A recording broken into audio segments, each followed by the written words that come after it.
समास 9वा. सूक्ष्म निरूपण. श्रीराम. मृतिकापपूजन करावे आणि सवेची विसर्जावे, हे माने ना स्वभावे अंतःकरणासी.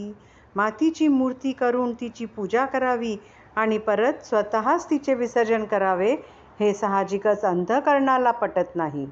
देव पूजावा आणि टाकावा, हे प्रशस्त नवटे जीवा. याचा विचार पाहावा अंतर्यामी. देवाची पूजा करावी आणि नंतर तो टाकून द्यावा, हे जीवाला प्रशस्त वाटत नाही. म्हणून या संबंधी अंतःकरणात विचार करून पाहावा. देव करीजे ऐसा नाही, देव टाकीजे ऐसा नाही. म्हणून याचा काही विचार पाहावा. देव म्हणजे असा काही पदार्थ नाही की जो निर्माण करता येतो, किंवा देव असाही नाही की जो टाकून देतो. म्हणून या गोष्टीचा नीट विचार करून पाहिला पाहिजे. देव नाना शरीरे धरिते, धरुनी मागुती सोडिते. तरी तो देव कैसा आहे, तो विवेक ओळखावा. देव म्हणजेच अंतरात्मा नाना शरीरे धारण करतो आणि नंतर मागाहून तो सोडतो. तरी हे करणारा देव आहे, तरी कसा हे विवेकाने ओळखावे. नाना साधने निरूपणे, देव शोधाया कारणे. सकळ आपुले अंतःकरणे, समजले पाहिजे. देवाचा शोध घेण्यासाठी अनेक साधने आहेत, निरूपणे आहेत, पण आपण आपल्या अंतःकरणात सर्व काही समजून घेतले पाहिजे. ब्रह्मज्ञाचा उपाये, समजल्या वीण देता नये. पदार्थ आहे मागे जाये, ऐसे म्हणावे. ब्रह्मज्ञानाचा उपदेश योग्य अधिकारी असल्याशिवाय देता येत नाही.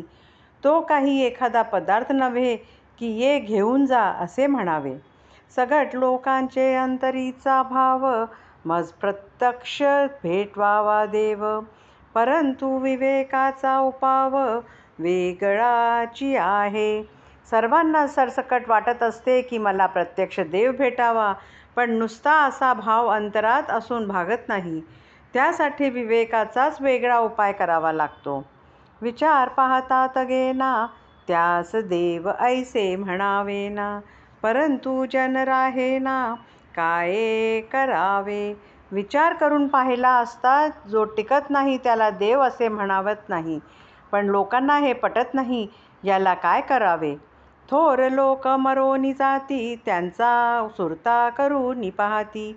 तैसी साहे हे ही गती, उपासनेची.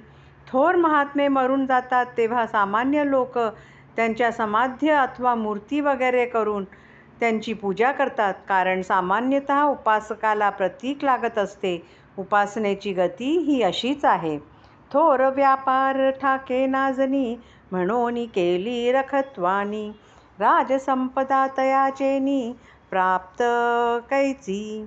एखाद्याने मोठा व्यापार करणे जमत नाही म्हणून शाईचा व्यापार करावा, तर त्याला राजसंपदा कशी प्राप्त होईल. म्हणून जितुका भोळा भाव, तितुका अज्ञानाचा स्वभाव. अज्ञाने तरी देवाधिदेव, पाविजेल कैचा. म्हणून भोळा भाव म्हणजे तो अज्ञानाचाच स्वभाव होय, आणि अज्ञानाने देवाधिदेवाची प्राप्ती कशी होणार. अज्ञासी ज्ञान न माने, ज्ञात्यास अनुमान न माने. म्हणून सिद्धांची खुणे, पावले पाहिजे. अज्ञानी माणसाला ज्ञान मानवत नाही आणि ज्ञानी माणसाला अनुमान मान्य नाही. म्हणून साधकाने सिद्धांताच्याच मार्गाने गेले पाहिजे. माया सांडून मुळास जावे, तरी समाधान पावावे. ऐसे न होता भरंगळावे, भलतीकडे. माया सांडून मुळाकडे म्हणजे परब्रह्मापर्यंत गेले तरच शाश्वत समाधान प्राप्त होते. तसे जर केले नाही तर भलतीकडेच भरकटत जावे लागते.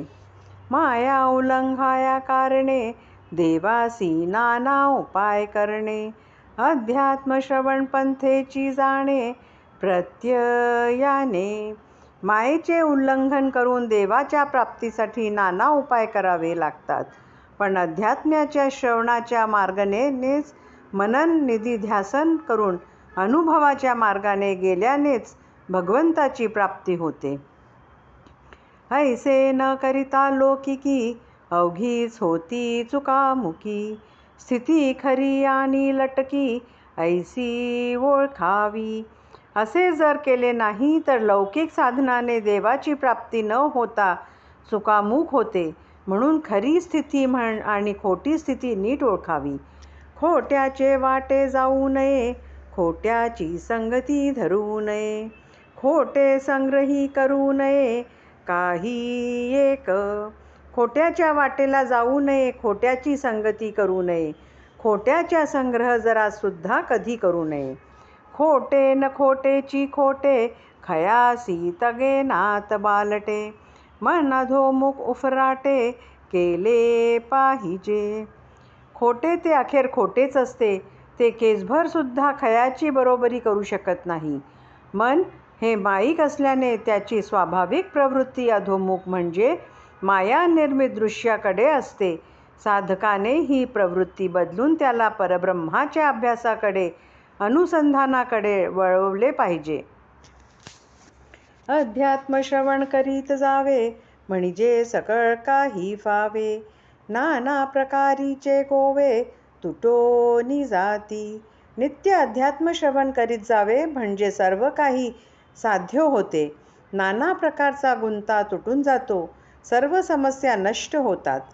सूत गुंतले ते उकलावे तैसे मन उगवावे. मानत मानत घालावे मुळाकडे. सूत गुंतले की ते जसे हळूहळू उकलावे लागते त्याप्रमाणे मन उकलावे आणि मायेतून मोकळे करून त्याच्या कलाने घेत घेत त्याला मुळाकडे म्हणजे परब्रह्माकडे लावावे. सकळ काही कालवले त्या सकळाचे सकळ झाले. शरीरी विभागले सकळ काही. तत्वांच्या मिश्रणाने हे सर्व पिंड ब्रह्मांडादी झालेले आहेत आणि हे पिंड ब्रह्मांडही नाना शरीररूपी स्थूल विभागाने नटले आहे. काय ते येथेची पाहावे, कैसे ते येथेची शोधावे. सूक्ष्माची 14 नावे येथेची समजावी. जे जे काही आहे ते याच शरीरात पाहावे. जे जे काही शोधायचे ते येथेच म्हणजे या देहातच शोधावे. सूक्ष्म अशा मूळ मायेची 14 नावे या देहातच समजून घ्यावीत.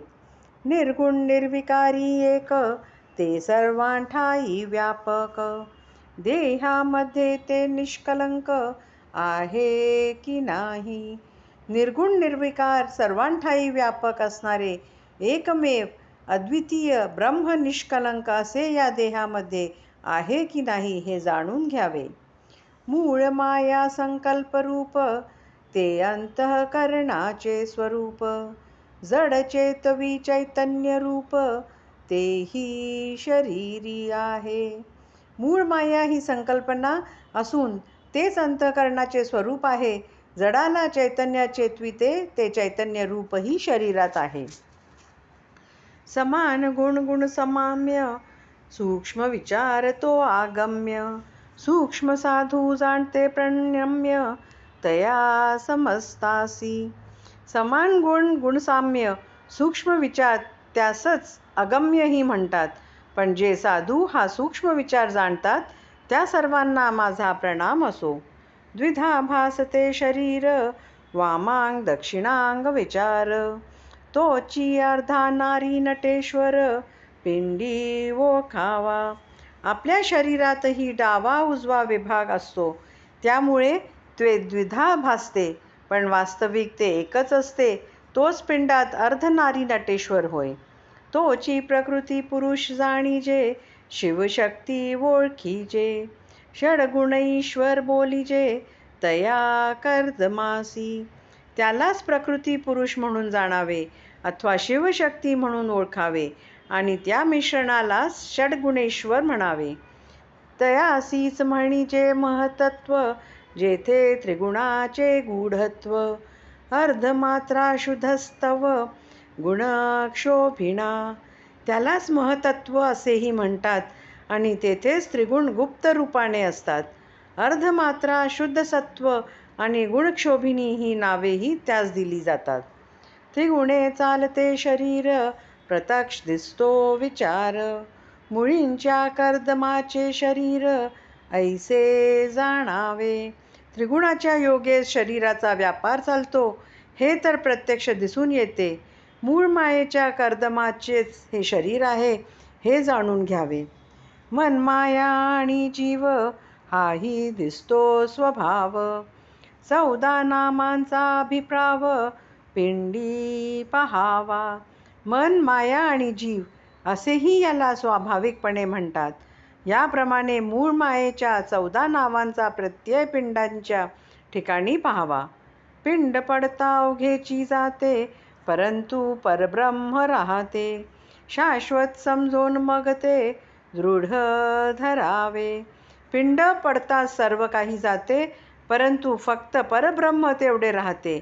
म्हणून परब्रह्म एकच तेवढे शाश्वत आहे, हे जाणून त्यालाच घट्ट धरून ठेवावे. इति श्री दासबोधे गुरु शिष्य संवादे सूक्ष्म निरूपण नाम समास 9. इति श्री दासबोधे गुरु शिष्य संवादे सूक्ष्म निरूपण नाम समास 9 समाप्त.